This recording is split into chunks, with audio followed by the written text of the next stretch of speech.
मैं कवि सुदाम राठौड़ कविता पढ़ने जा रहा हूँ जिसका नाम है गुजरात नरसंहार, सत्य और झूठ। अब हमें मानना होगा जिसकी जीत लोकतंत्र की हार हो वो जीत चुका है। अब हमें मानना होगा कि ये लोकतंत्र सिर्फ उन अधिक लोगों का होता है जिसमें से कमों को, कमज़ोरों को खारिज कर दिया जाता है। अब हमें मानना होगा कि ये लोकतंत्र सिर्फ उन अधिक लोगों का होता है जिसमें से कमों को, कमज़ोरों को खारिज कर दिया जाता है और अधिकों, दबंगों का झूठ सत्य और कमों, कमज़ोरों का सत्य झूठ साबित हो सकता है। सत्य की ही अंतिम जय होती है, इसे अब झूठ मानना ही होगा। सत्य की ही अंतिम जय होती है, इसे अब झूठ मानना ही होगा। मानना होगा कि सत्य का अंत उनके बेमौत मरने पर ही हो चुका था जिनकी बेगुनाही झूठ न थी। अब मानना होगा कि गांधी झूठा था। अब हमें मानना होगा कि गांधी झूठा था और उसके सिद्धांत भी झूठे थे। अहिंसा का शस्त्र खुद पर ही चलता है। अहिंसा का शस्त्र खुद पर ही चलता है। शांति और बंधुता कमजोरों की भीख होती है, ताकतवरों से मांगी हुई। अहिंसा का शस्त्र खुद पर ही चलता है। शांति और बंधुता कमजोरों की भीख होती है, ताकतवरों से मांगी हुई। बाकी आदर्श विचार किताबों में और व्याख्यानों में ही सुरक्षित होते हैं। अब हमें मानना होगा अब हमें मानना होगा कि ये नरसंहार किसी जन उठाव उद्रेक का फलित नहीं है।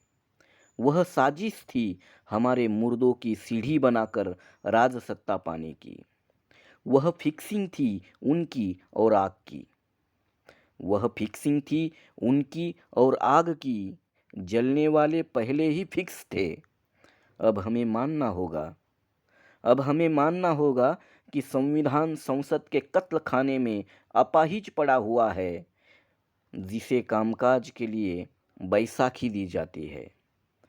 अब उसके चलने का इंतज़ार झूठ है।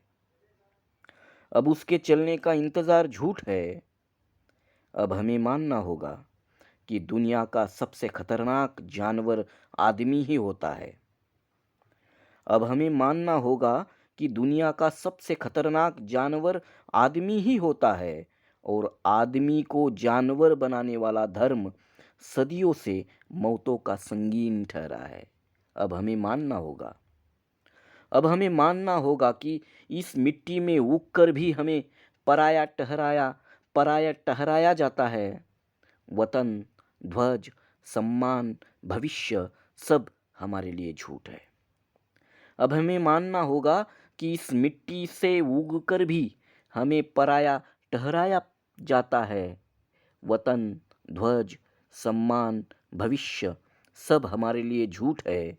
सत्य तो ये है, हमें घास की तरह हमारे ही फसल से कभी भी उखाड़ कर फेंक दिया जा सकता है। फिर भी हमें मानना होगा फिर भी हमें मानना होगा कि अफजल गुरु जिंदाबाद के नारे सिर्फ फांसी दिलवाने के लिए काफ़ी है। अब हमें कुछ तो बाबा साहब की बातें माननी ही होगी। अब तो हमें कुछ तो बाबा साहब की बातें माननी ही होगी। धन्यवाद।